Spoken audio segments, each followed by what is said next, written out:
And I am sure that we have enjoyed the end result of the hard work of our program committee throughout the winter. And we have a special event tonight. But before we get into that, I do get a little bit of mail now and then in between times that I'd like to bring to your attention. This one is the annual meeting of the Dutchess County Historical Society and the opening of the Clinton House Museum and Library. On Saturday, June 14, 1980, that's the Clinton House at 549 Main Street, Poughkeepsie. Reception at 11 a.m., a program at 12, and a luncheon at 1. Reservations close on June 9th, and there's Mrs. Lawrence McGinnis is in charge of reservations, and there's a form to fill out here.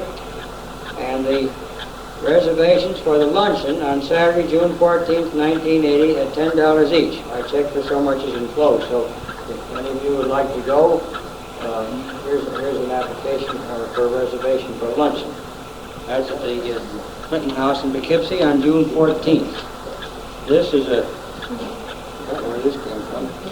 These come in between times, and some of the things have already gone by. This is the Consortium for Westchester Studies, first annual conference on Westchester Studies. I don't know, there isn't very much here that any of us would be interested in. There are conferences and registration and so on. It's a community college type of program, I guess. If anybody's interested in further studies, they can look this over because I can't find out all the details. And this one, unfortunately, we couldn't do anything about, and I don't suppose it makes all that much difference, but this one I'll read you in full. This is a difficult letter to write because I would prefer to telephone you personally. However, the task of making 65 telephone calls urged me to make the more reasonable, although not the preferable choice.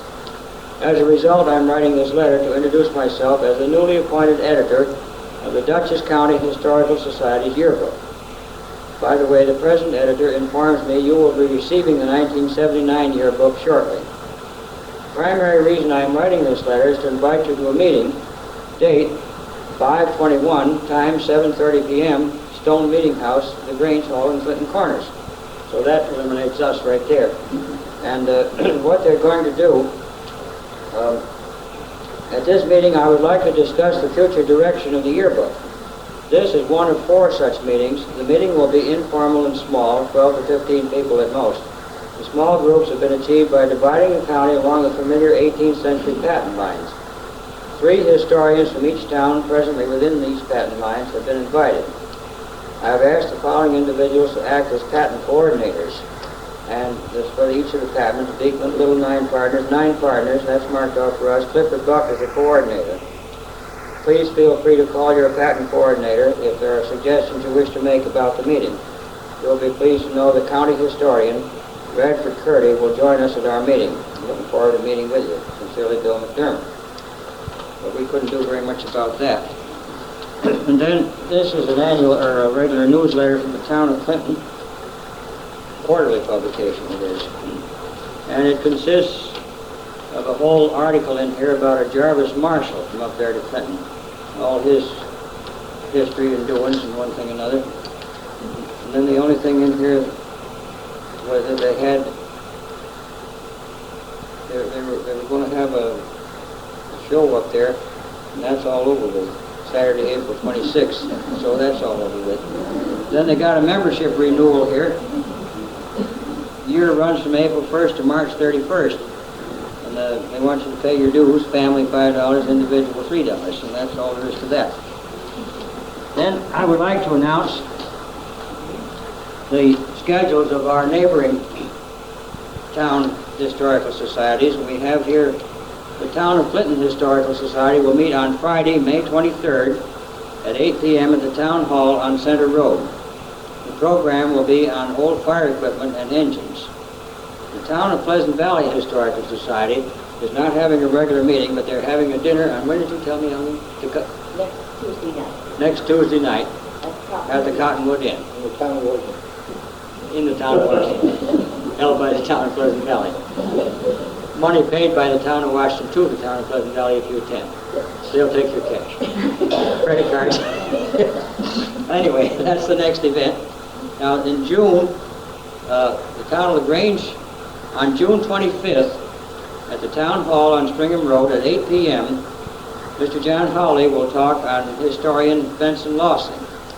And it says here, this is subject to confirmation. Mr. Wilson, has that been confirmed or not? Not yet. This is tentative. He said he would be there unless something happened. Yeah, but I mean, But I'm announcing it. If people want to hear a good talk on Benson Lawson, you should be there because Mr. Howley is really a scholar and an authority on Benson Lawson. He lives up there. And you know, he's the most eminent historian you have in Dutchess County, Benson Lawson. Yes. Although he doesn't get the credit up here. I'm amazed because wherever you go, Benson Lawson is a great man, but up in Dutchess County you don't hear too much about him. Probably without honoring his hometown, you know. That's right, I know, but Yeah. his Well- field book on the Revolution is still used as reference all throughout the United States. And his book on the Hudson, you can't beat that. It's from the wilderness to the sea. So if you want to hear something about it, Dutchess County, man, This is in the Town Hall, Stringham Road, at 8 p.m. I'll let you June know twenty-five. if it's, when I get word from him, he's going to give me a call. And the town of Dover, on June 9th, Emily Johnson will talk and show slides on the bicentennial in Dutchess County at 7:30 p.m. at the Tabor Wing House. Now they're going to have some flea markets. The Unionvale Historical Society is going to have one on July 5th and on the 6th if it rains on the green at Burbank. Space is available at $7 rental per space. It says a fun day. The Dover Historical Society is going to have a flea market on Saturday, May 24th at the elementary school. $10 space available, 20 by 20 or whatever, except food. Now those are the announcements, except that I would like to announce that our program committee set us up through the winter and allowed our next June meeting on the 18th. In case we had to have a postponement for a snow or ice date or something like that, which didn't happen to us, so we don't have a formal program, but they would like to have us have amongst ourselves a show and tell program, a little bit similar to what we're going to have tonight, but not as elaborate as that, of course.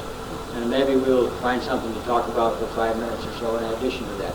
So I think that is some of the announcements, except that on June 21st, we're promoting a trip to the Young Morse Historical House down Route 9. That takes care of us for June, I guess. In the fall, we will meet down at the county infirmary with Louise Tompkins, and then in October, we'll have an annual meeting, election of officers, etc. Our program tonight has been furnished by Bette and Nelson Tyrrel, who have very graciously agreed to bring us a lot of things from their place and their own private collection of things, and they're displayed here, and they're going to tell us what they are and entertain us with a very fine program, I'm sure. Bette, would you like to start it off? Oh, sure. Thank you. Well, what we brought is sampling. We really have boxes and lots more stuff home. But I'm just kind of giving you a little sampling of our metal objects and our tin boxes and our bottles and the dollhouses. The dollhouse furniture, some of the dollhouse furniture, I found in the cellar at the house at the lake. And it was in real bad shape, and the mice had been chewing on it. And I worked on it for quite a while and added other things to it to make, to fill out rooms. So it belonged to my husband's sisters when they were children. So most of the older things are really from the 30s. So they do have some antiquity value to them. And other than that, it's just kind of cute things. And I do have another house. We couldn't bring it because it's about 10 rooms, and it's not really a house. It's on shelves. And there just wasn't any way of getting all that in here. And its period is about 1900. The blue furniture is from that 1900 house. The four-story house is about 1930. And the old red house, which we bought in the junk shop, is 1776, because Betsy Ross lives there. Other than that, our bottles, there's a book, and if you can find a number on the bottle, and some of them have fallen off, but if you can find a number, there is a book, a reference book that tells you where it was found and when and by who and whatever. We don't really dig too much now. Occasionally we have my niece and nephew come down, and they just love to do it, so I let them do the digging. But we have a little rule that if they dig it, they have to clean it, they have to paint it, and we have to be cataloged. And before they can go out the next day and dig any more. So, in regard to the metal things, my husband has a little story he'd like to tell you about an incident with him and his dad. Do you want to tell it up here? Well, I can tell it from here. Well, okay. My dad was 60 years old when I was born, and in those days down at the lake, we didn't have any power in the early days, and we used ice. And even after we got power down there, it came about 1930, still for watermelons and for large groups of friends, they have ice. It was right outside the boathouse. There was an ice pump, and it was copper line and wood outside. It was sunk in the ground. So being in the ground on a side hill, it kept kind of cold, and there was a drain in the bottom that let the melted water go into the ground. And we used to put things there every summer. But we would go to Poughkeepsie on the right-hand side of the lane on Main Street, which was about the ice there. In the later years, I remember bumping points and the ice came rolling down. We used to get 25 pounds, 30 pound, 100 pound fish. We used to sit them on the front bumper of the car, and either the bumper, would melt a little froth in the ice, and it would stay very secure and not get water throughout the interior of the car, and it got to the way. In those days, we had a boardwalk between where you could get to and where the boats were over the swamp, and we had a little, like a laundry basket that had this like sailcloth material, and it was on little skids, and it skidded it down to the boat, put it in the boat, and rode it across the lake, carry it up, and put it in the outside refrigerator there, the ice box. And we just started rolling, and I said, I got to be 10 or 12, I was trying to take fish. And he noticed only one day, he said, son, gee, you got the third, I know, we got a broken camera that Mr. Blackway gave you when you killed him in the house. How would you like to have this ice on? Gee, kid, that'd be wonderful if I could have that ice on. I wasn't smart enough to know what that entailed. So after that, the old PR man tied me into the 25-pound keg. Well, it wasn't too many years, and of course he took this one, and he got the 100-pound keg. Well, it wasn't too many years later, he was getting a little older, and I was getting a little bigger, and he gave me another fish. He said, son, I don't really want that little one of yours, but I'd like to borrow it. I think a big one would be nicer for you. Now you can hold both of those. So I got the big one, the big cake, and he carried the little cake. So those are the two ice stones, and I got con. This thing we got from Swatches, I think the Romero's know where the Swatch Foundation in the state. It burnt down, and this was a nozzle used in the fire there. This I got up in the Hudson River near Blue Ledge. It's up above North Creek and North River where the Hudson was logged up until about 1950, I think, was the last river log. And there was a pole, of course, on this, and they would stick this into a log that got strayed along or wasn't flowing or was behind a rock or something. They were going again. This tool, we believe it's a Slater's tool that we use on our roof to extract nails and pry and hammer. These were my uncles. They were 179 with this 80.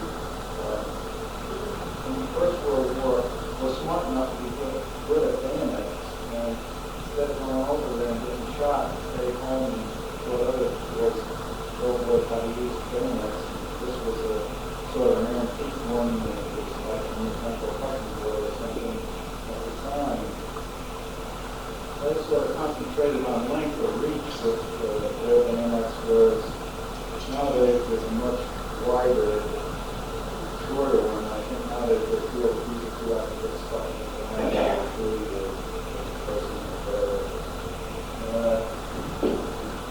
This is a spile or a spout sticking in the maple tree.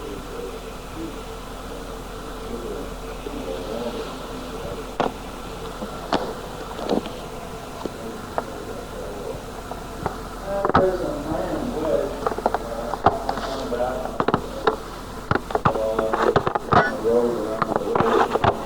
These irons are irons and Mrs. Miley's iron foundation. The traps are mostly ones that people put on our land and they didn't have names and addresses, so I was finding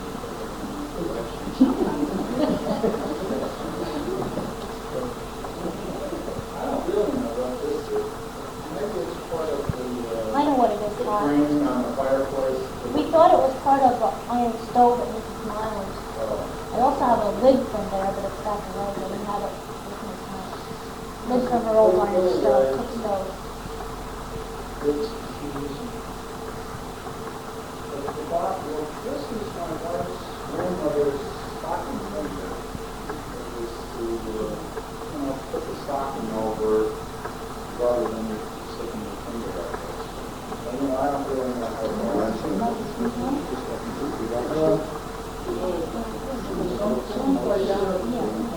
One of these bottles, this bottle, has little marks on it, little imperfections in the surface that they think are from like the first glass put in the mold, and the mold was cold. They tend to make little marks. And there's this is a swamp. Yeah, it is. Yeah, this is a swamp bottle. He was a cotton medicine man. He had an office down in Park Avenue. He had about a 70-page book. I don't have it here, but I can put it into other show and tell things. He had to drive to the fly, and he was something $10. And they were believed that he was here there, take his pictures, and some of what he was to say. He died in Canada because several Europeans saw that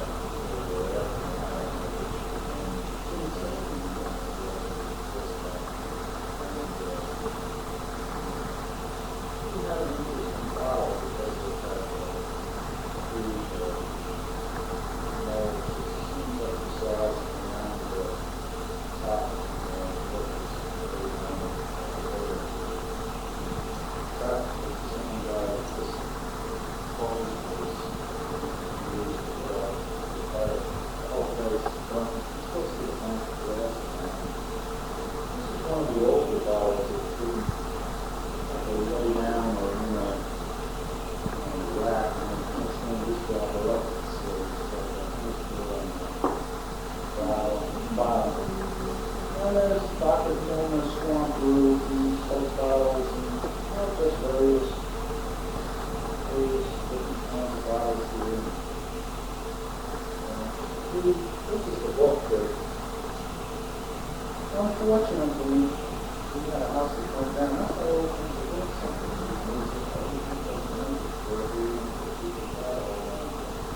And our first Bible mostly burnt, but the middle pages we resurrected.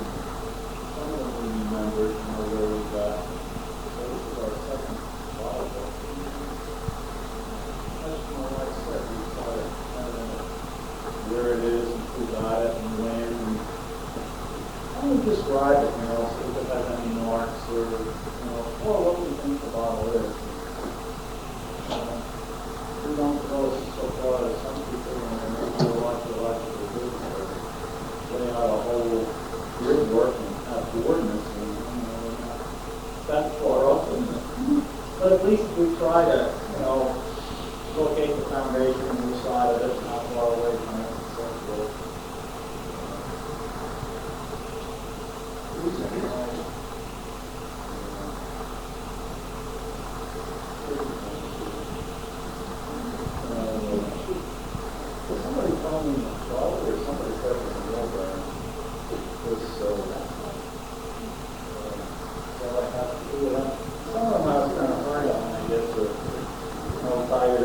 Too big one for that, though.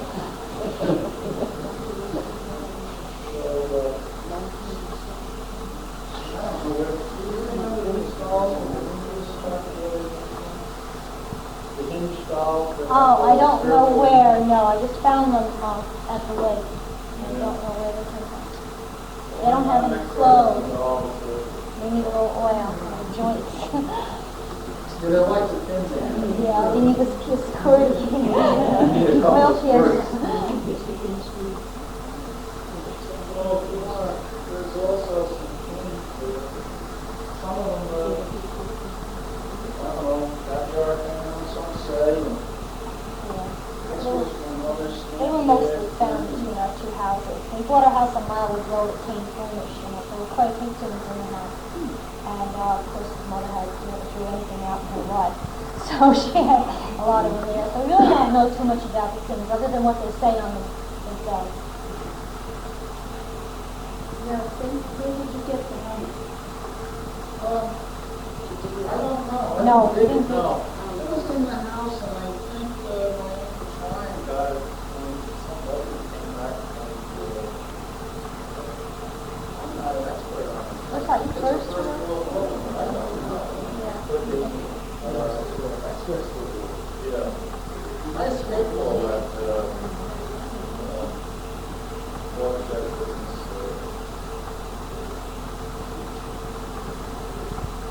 I don't really know a lot about it. Except, I was told it.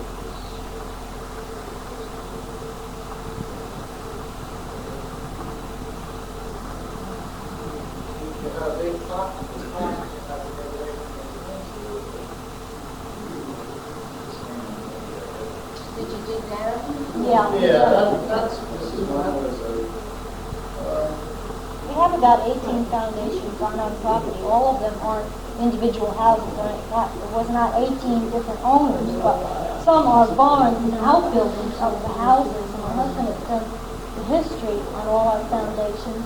He traces them back. He spent years in the records and doing the deeds on these properties and chasing these people back. So we have a good idea of whose objects we're finding, which is a little bit more interesting. And Mac gave us a newspaper article about that when he was looking things up. I don't remember what year, but it was pretty far back. And it concerned a man who lived down on Conduct Road, and he's one of the men who has some of his objects from his foundation. And so we know all the names, and my niece and nephew know all the names, so it makes it more interesting for them. If I can take them on a walk and they can look for things and find Mrs. Smiley's buttons and things like that, it means something to them. And some of you people were on our walk. Remember, we told a little story about Mrs. Smiley. There's some of her irons and things there. Her house burned, and the night her house was on fire, she took off with her horse and wagon to go get help. And she left her two children, babies, they were both babies, and she left them next. It was a bitter cold night in the winter, so she left them next to the fireplace. And while she was gone, the fire became more intense, and the chimney fell down and crushed the children. And so we go up there, and we have, I think, there's 3 foundations there, 2 barns, and then there's one on the other side of the road. The kids find things there because the house burned, so there were things right within the foundation, like little things now that you can still find, like buttons. I don't know if the penny, is there a penny there, Ty, in one of the jars? There was a penny. One of the children found it, a penny, and a little buckle, little Indian had a penny. I don't think it's 1903 or something. But it's nice to know, that's what we don't like, we throw people off if they come on our property digging, although we know people have come to these spots and seen where they've all stirred up and happened to us many times. Because everything they take away, the history of it is lost. They don't know what they found. I mean, they don't have, when we find it, we know who owned it, and it means more to us. But there's an awful lot more that can be done. I mean, on some of the foundations, some of the older ones, the ones I thought of, charcoal burners foundations, we contacted them about them. And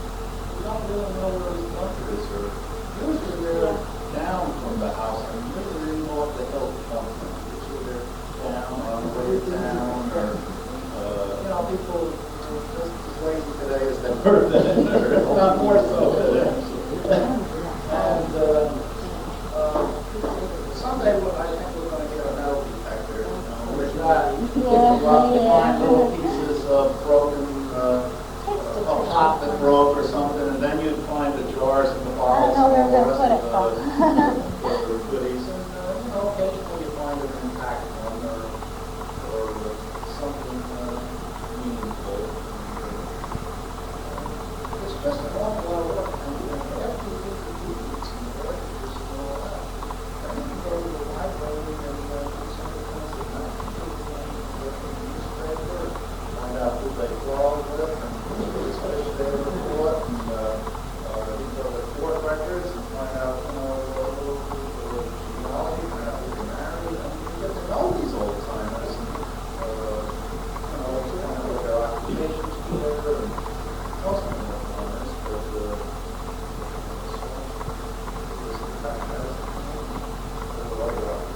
Some went out to the mill.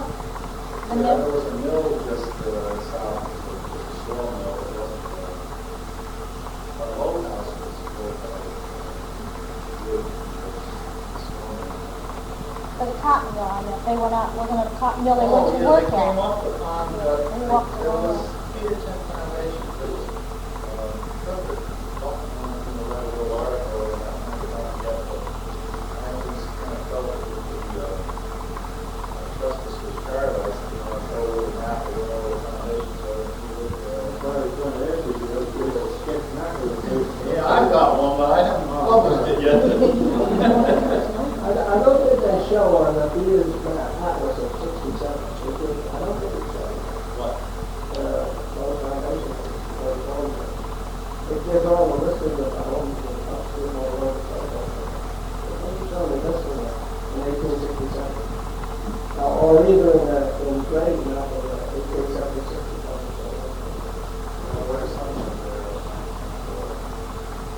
I think most of them would have been gone, but people would have moved out by 1876. Oh, yeah, well, Reddington was still there. Reddington was still there. I mean, my brother developed it, and he was making an old man. I had notes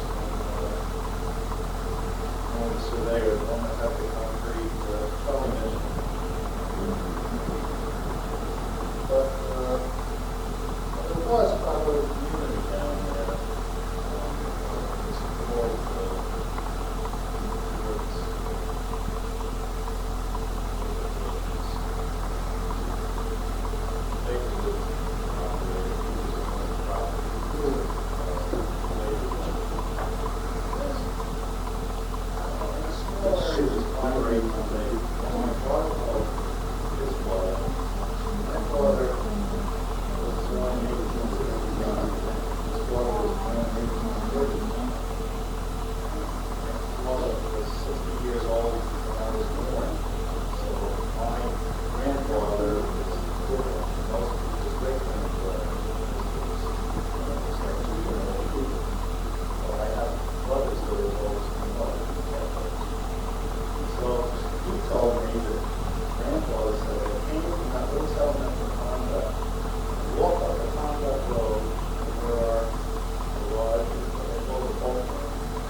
long title.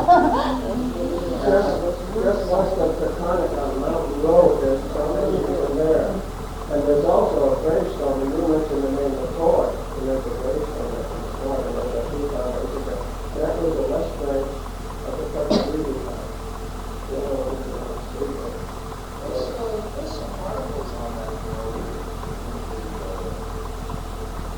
One of the yearbooks, one of the things it said was they put out fabric that blue dye, white print, some kind of starch or something that are flower blurs. Of course, they look like they said, well, honest people, they didn't guarantee the white. That's against watching out, but they said the blue was very fast, you know. People like the first time they watch it, forget it. You know what's strange? When I was down in Newark, and this is McCarty, the old police of Michigan, and she had all of this type of material from up here in my part, Sweden. So, she actually said, turn it over to the proper people. So the only point that I knew was it was just a county at the time. So I turned it over to the Chappaqua meeting. I turned it to the Holden, and all of that material was at the first meeting out in Chappaqua. And it came from the court. They are very interesting, but I never knew at the time that I was going to leave it. Here I am, all of that, you should see it. Aprons, hats. Chappaqua wouldn't say with that. Because that's quite a large business, I guess. And James Holden, I believe, is the president of it, so that's the only thing. And we wrote to him for it in Michigan. But it's strange that now I'm here. My parents are on Pleasure Lane. Well, it's not on the borderline of the past.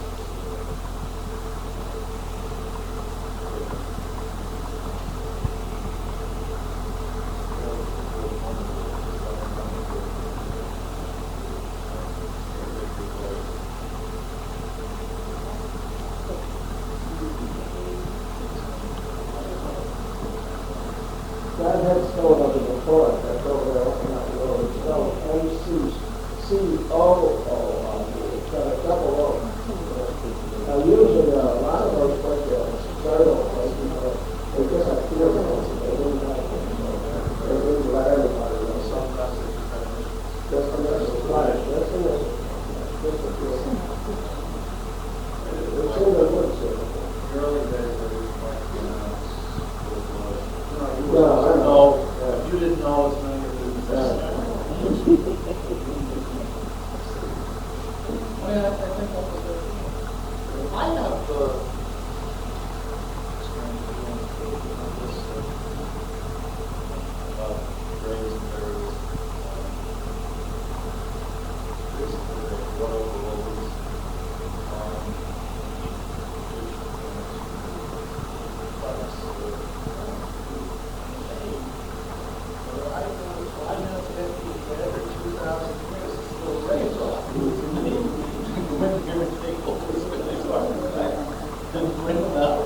Put up on display.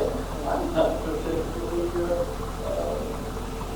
pleased about that, even though the Egyptian government, the British government, or any other government from their license to do so. I don't think it's right for me to give somebody a license to rob their grave or any other grave, you know. But I guess they say excuse for that was after 2,000 years old, and archaeology becomes paramount. Grave robbing is down and archaeology is up. I think that's hard to. Well, Carter wasn't the first one that had to do something. They found that it had been broken into 5,000 years before, because all of those things had to be out. But that was just one that was unfortunate. So the one that originally found it, like when he died in the process, so he didn't get much of it. He didn't enter like Second World War almost.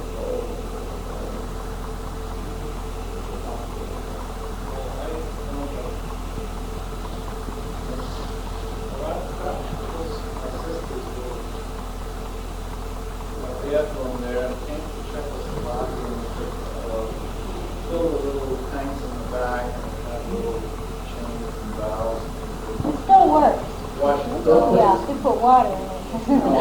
play around with that. We didn't fill it up.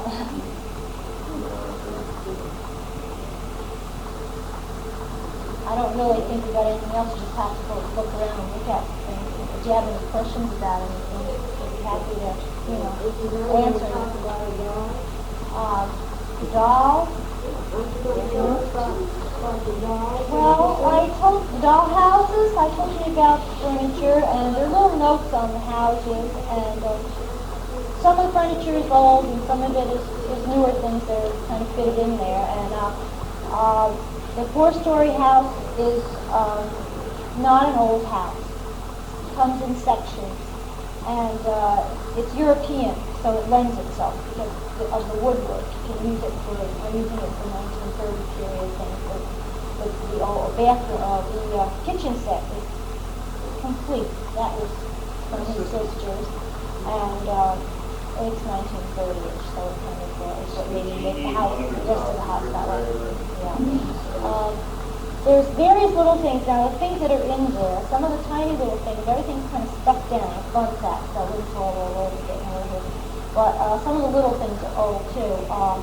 On the blue dresser, there's a little fish bowl, which I've never seen another fish bowl like that. And that is very old.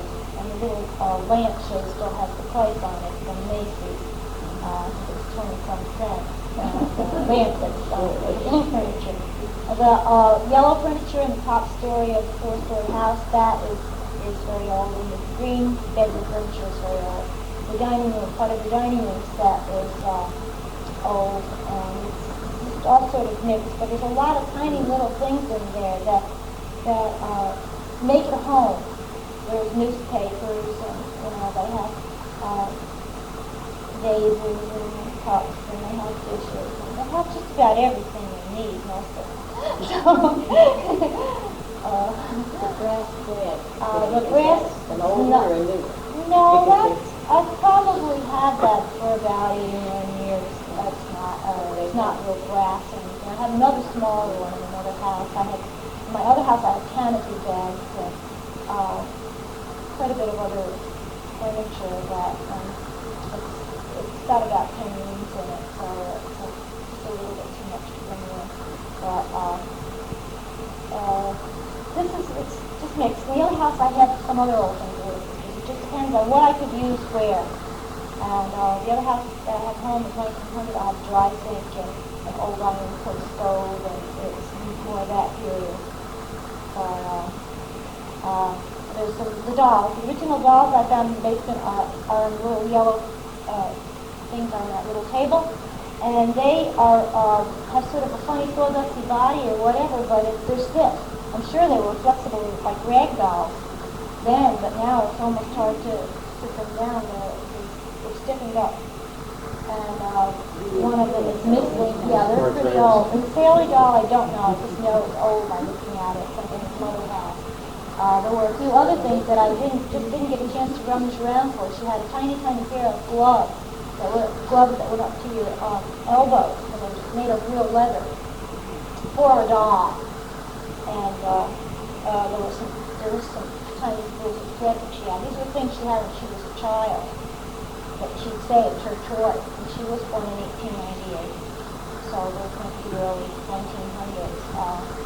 But I didn't look for them. I'm sorry I didn't find the gloves because they really are cute. But I just didn't rummage through anything. I have, in addition to this, in what is out in houses, I have drawers full of things, tiny little things that are in boxes that I just am not using, and sometimes I switch things around. Most of the time, things get real dusty, and when my little relatives come, they clean the house, and I do let children play with the house. We let children play with all the houses except This one, because I just think that it's fascinating if children want to, and I think they should be able to play with it. I find that as long as I have people in the house, they don't really disturb the furniture or break anything. They move the people around. And if you didn't have any people, they would have to rearrange the rooms. What else do they do? But this way, they put them in this chair, that chair, or they bring them to the bathroom, or they move them around, and they really don't break anything. And I've had one or two things broken from children, but and I managed to put them back together. So it really helped them there. And every time someone at country house would want to play with it. Also, I can always find a drawer full of things that I'm not using. If they're real little kids, I can give them a drawer full of things that are pretty sturdy that I'm not using anyway at the time, and let them play on the floor with it. So it's yes, his mother's house at the lake, I found in the basement. She had given the house away, and his sisters had a dollhouse. She gave it away to some church organization. She told me later that she had done it quite a few years ago, and furniture was still down there. She didn't even know it was there. So there was, things that had to be pretty much put together. The legs broken. There was a lot of the things were there. They just had come and glued with the dampness and everything. And mice had gotten chewed on them. And everything, furniture, most of it was contained up. The people